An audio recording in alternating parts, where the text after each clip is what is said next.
Bienvenue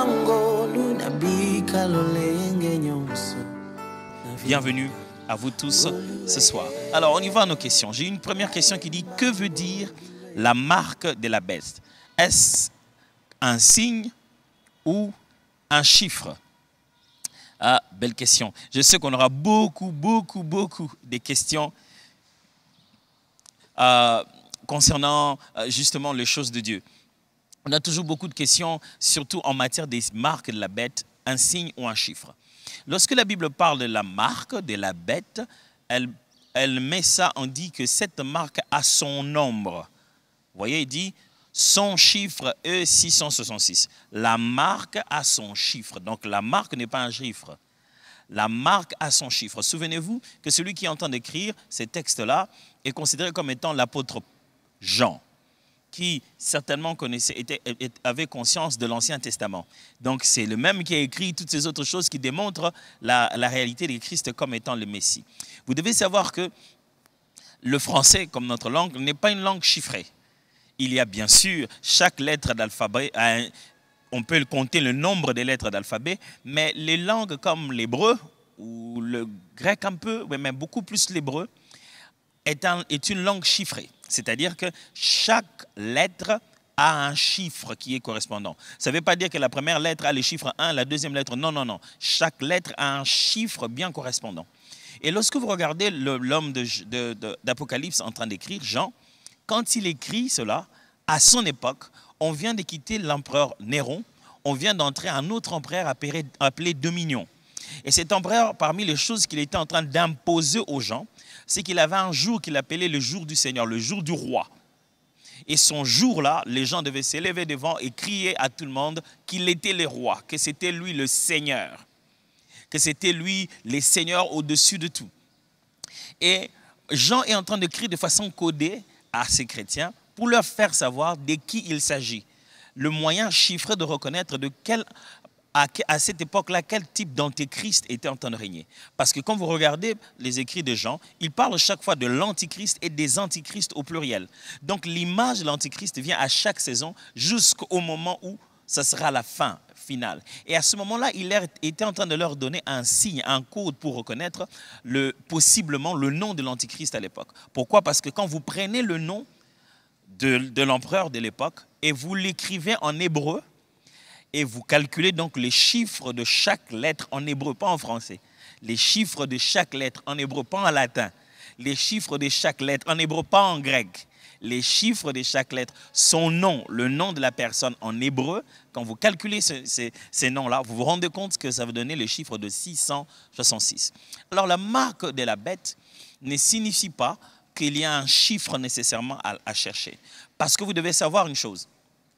C'est que le tarou, si je dois appeler ça comme ça littéralement, une façon pour le juste, ceux qui suivent le Seigneur dans la vérité, selon la vie de Juifs, pardonnez-moi, c'était de pouvoir marquer sur leurs mains et sur leur front les signes et de la loi du Seigneur, pour montrer qu'ils appartiennent à Dieu et qu'ils vivront la loi du Seigneur, qui, souvenez-vous, c'est le premier commandement qui dit tu aimeras le Seigneur, le Seigneur ton Dieu de tout ton cœur, de toute ton âme, de toute ta pensée.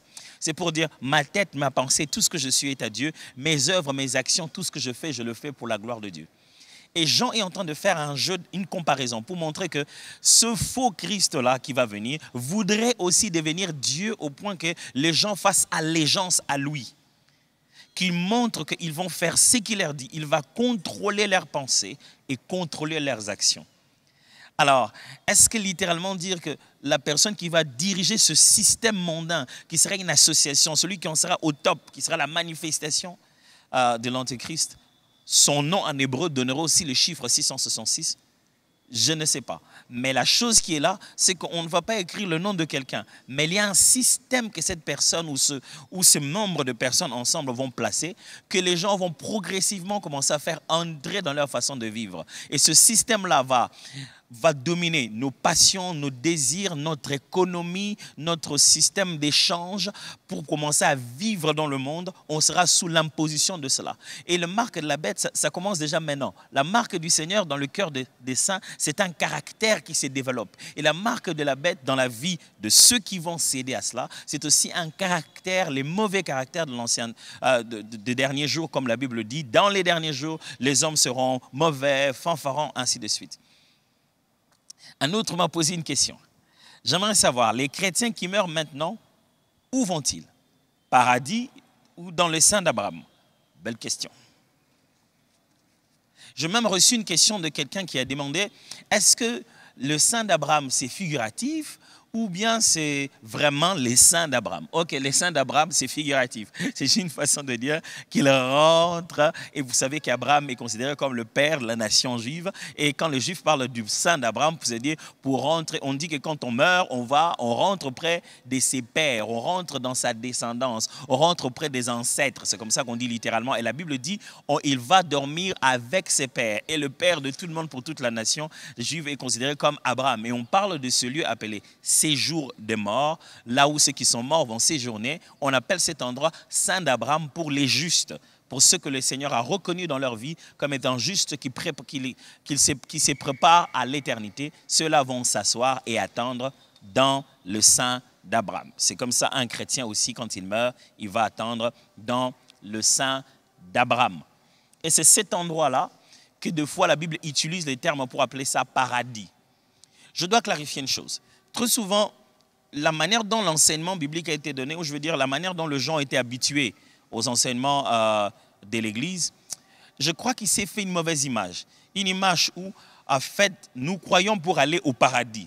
Tu vois, les termes religieux sont entrés et les gens n'ont pas eu le temps de lire leur Bible et ça fait une grosse confusion.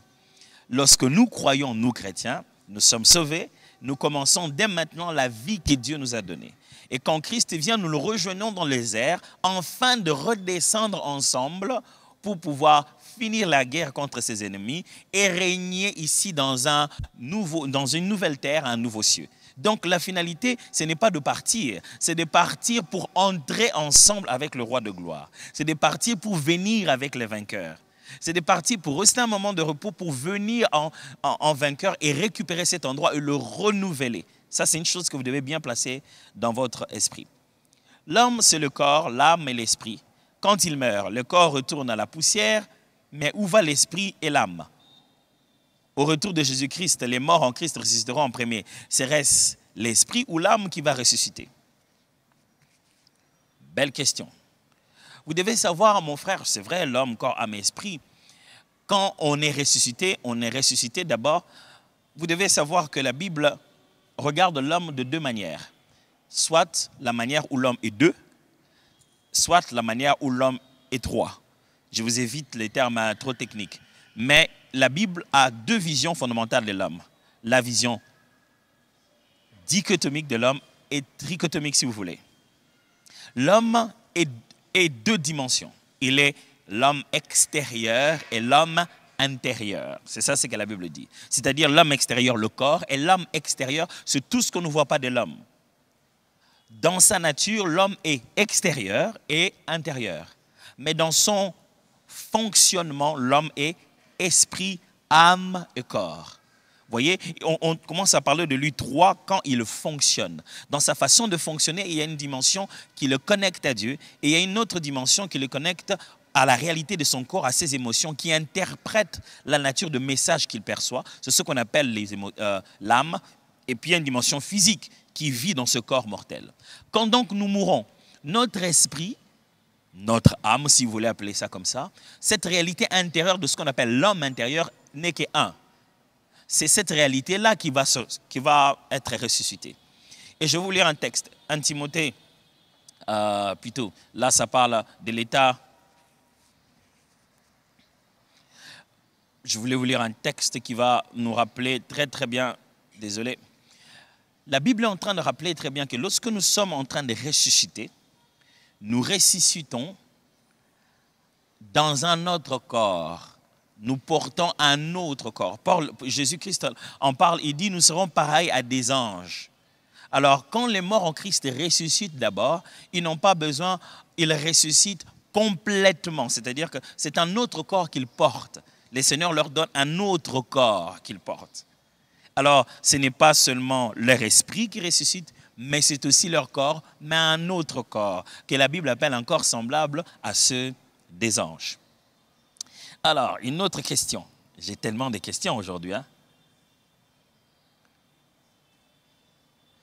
Qui prédisent les prophéties de la fin des temps? Belle question, mais c'était tout l'enseignement, quoi.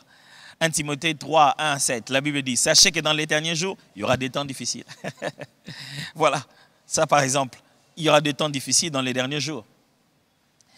Il y aura le péché qui va s'accroître. Je parlais des 4 niveaux de signes du temps de la fin. Je parlais des signes dans l'Église, des signes dans le monde, les signes dans les airs et les signes en Israël. Ce sont ces prédictions que la Bible donne dans chacune de ces catégories qui peuvent te dire qu'est-ce qui va arriver dans la fin de temps. Une autre personne nous pose la question. Parlant de la vie éternelle, il y a des gens qui ont été prédestinés à accéder, peu importe leur marche sur la terre. Non, ce n'est pas ça. Lorsque la Bible, dans Romains chapitre 8, versets 29 à 30, parle, « Car ceux qu'il a connus d'avance, il les a aussi prédestinés à être semblables à l'image de son Fils. » Il a prédestiné à être semblable à l'image de son Fils, afin que son Fils fût le premier-né d'entre plusieurs frères. Et ceux qu'il a prédestinés les a aussi appelés. Et ceux qu'il a appelés, il les a aussi justifiés. Et ceux qu'il a justifiés, il les a aussi glorifiés. Alors, si je dis que je suis en train de prendre du sable, ok? Je donne comme ça, je suis en train de prendre du sable pour faire un moule dans une sorte de pâte, un moule qui va donner la forme d'une tasse de thé. Tout ce que je prends comme sable, je le prédestine à ressembler à la tasse de thé. Ils ne sont pas des tasses de thé d'avance. C'est tout ce qui va accepter de prendre cette nouvelle forme. La finalité de qu'est-ce qu'ils vont devenir est prédestiné. Regardez bien, c'est un pluriel qui ne demande pas les nombres. Ce n'est pas en train de dire qu'il y a quelques êtres humains que Dieu a mis de côté. Non, la Bible dit ceci par contre. J'avais donné un exemple lors de réponse de mercredi, je crois. Si je prends un bateau que je l'amène, je dis je vais sauver les gens. Et c'est un bateau qui va prendre 200 personnes. Et quiconque veut aller de l'autre côté entre dans ce bateau. J'ai prédestiné quiconque dit oui à ce bateau, à la destination finale. Est-ce que le nombre de gens qui vont entrer là-bas est connu d'avance? Oui. Comment? Maintenant, est-ce que je sais qui va entrer? Non. C'est qui va dire oui, qui va entrer à l'espace que je donnais. L'espace que je donnais est limité. Le temps que Dieu a donné aux hommes appelés de la grâce, ce temps-là est limité. Quiconque répond positivement à ce temps-là est prédestiné à aller jusqu'au bout, à aller finir là où nous sommes en train de partir. C'est de ça qu'on est en train de parler. Il n'existe pas de gens qui doivent vivre comme ils veulent et ils finiront malgré tout par aller au ciel. Sinon, tout cela, ce serait une grosse arnaque pour laquelle Dieu s'est entendu avec ces gens-là et ils vont vivre comme ils vont vivre. Non, ce n'est pas comme ça. Les gens qui n'ont pas Jésus, mais ils marchent dans la droiture, je crois, quel serait leur sort? Qu'est-ce que vous appelez, mon ami, droiture? Vous êtes en train de dire qu'ils sont moralement irréprochables. Paul en train d'expliquer cela, même Étienne en train de parler de cela dans le livre des Actes des Apôtres. Paul explique bien, il dit ceci. Avant Christ, Dieu a permis au monde entier, aux hommes de les chercher avec tâtonnement. À partir du moment où Jésus-Christ est arrivé, le salut, le chemin du salut est connu d'avance. À partir du moment où Christ est arrivé, il est la droiture. La foi en lui vous donne la droiture. Alors, tout effort que l'homme peut fournir en dehors de Jésus-Christ, ces efforts-là ne valent rien devant Dieu. Je vais vous donner un exemple très simple. Il s'agit d'un homme appelé Corneille, qui lui n'était pas juif, donc qui était romain. Alors, il était en train de... Il était devenu prosélyte, comme on appelle ça. Donc, il s'est converti au judaïsme. Et pendant qu'il était en train de faire sa prière, à chercher Dieu, Dieu lui envoie un ange pour que l'ange lui donne un message d'aller chercher Pierre. Et Pierre vienne pour lui dire par quoi il va être sauvé. Vous imaginez ce que ça signifie? Est-ce qu'il ne pouvait pas traiter ça directement avec lui? Non, non, non. C'est comme un message, comme si Dieu était en train de lui dire, Corneille, mon ami, sache qu'à partir de maintenant, la conversation qu'on avait avec toi par la loi ne tient plus. La porte d'entrée, si tu veux continuer cette relation, il faut que tu rentres par la grâce en Christ Jésus. Il a dit, appelle Pierre, il te dira les choses par lesquelles tu seras sauvé. Quelqu'un, il a déjà vu un ange et il va aller chercher un homme pour lui dire comment il doit être sauvé. Le salut passe par Christ. Quelle que soit la probité d'un homme, quels que soient les avantages moraux qu'il peut présenter, sans avoir accepté le Fils de Dieu comme source de son salut et par lequel ses péchés sont pardonnés, et qu'il continue toujours à croire à ses efforts comme source de sa justification, il n'y a pas de vie. Parce que nous sommes sauvés par la foi, au moyen de la grâce. Par la foi. Nous sommes sauvés par grâce au moyen de la foi. C'est comme ça que littéralement que la Bible dit. La grâce de Dieu, parce que nous y croyons, et non pas parce qu'on le mérite, non pas avec les œuvres. Les gens qui n'ont pas Jésus, mais ils marchent dans la loterie, je viens de répondre à ça. Aujourd'hui, où sont les hommes de la Bible? Abraham, Élie, Enoch, David, Moïse. Attendent-ils aussi la résurrection des morts? Bien sûr que oui. Ils attendent tous la résurrection des morts. Parce qu'ils sont, je l'ai expliqué, dans le séjour de mort. Mais Dieu dit ceci dans la Bible. Dieu n'est pas un Dieu des morts, mais des vivants. Pour quelle raison? La raison, et quand il dit ça, il dit qu'il est le Dieu d'Abraham, il est le Dieu de tout ce monde ici.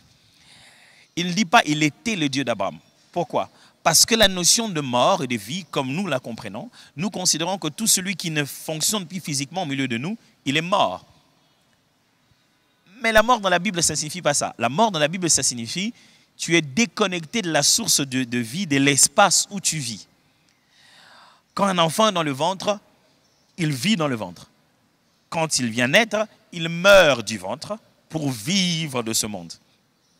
Et quand vous êtes dans ce monde et que vous n'avez plus ce corps, vous mourrez de ce monde physique, mais vous continuez à vivre dans un monde immatériel et spirituel. Alors, même si Abraham, son corps n'est plus, son esprit, son homme intérieur est actif, il est vivant. Dieu connaît Abraham, converse avec Abraham, il sait où se trouve Abraham. Abraham n'est pas inactif, qu'on va redémarrer le jour de la résurrection. Non. Abraham existe, ce qui veut dire que pour Dieu, Abraham continue à être vivant. Donc toutes ces personnes vivent dans les séjours des morts en attendant leur moment de montée.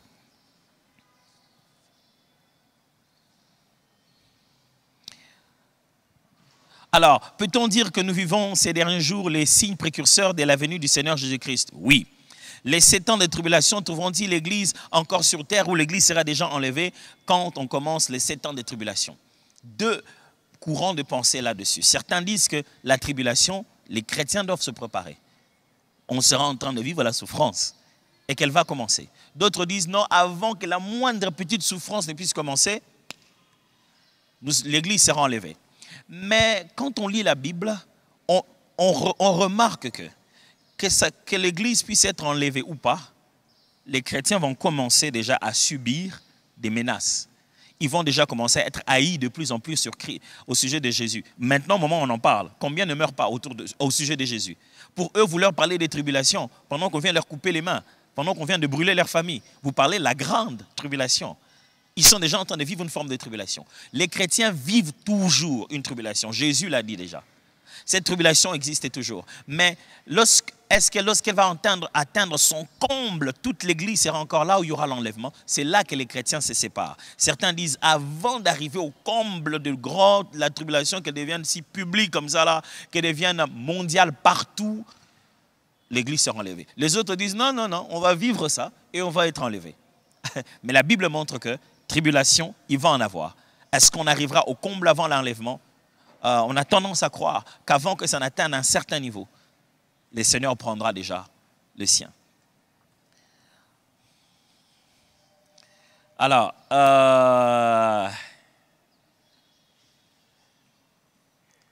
quelqu'un a posé une autre question qui n'a rien à voir avec l'enseignement.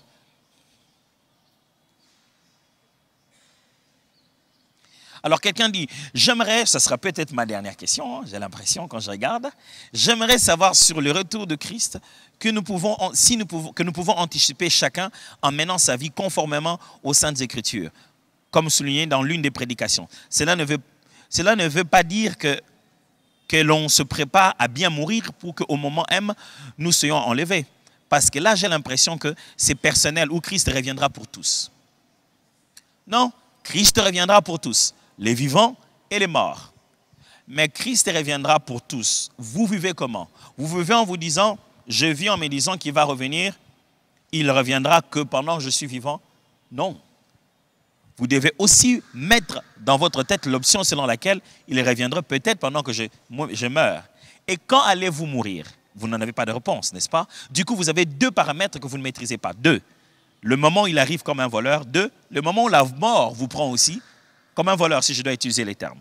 Donc, un bon chrétien doit vivre en tenant compte de ces deux choses. Tu peux mourir dans la foi pour passer au premier rang, parce que les morts en Christ ressusciteront premièrement, ou tu peux vivre dans la foi jusqu'à son retour.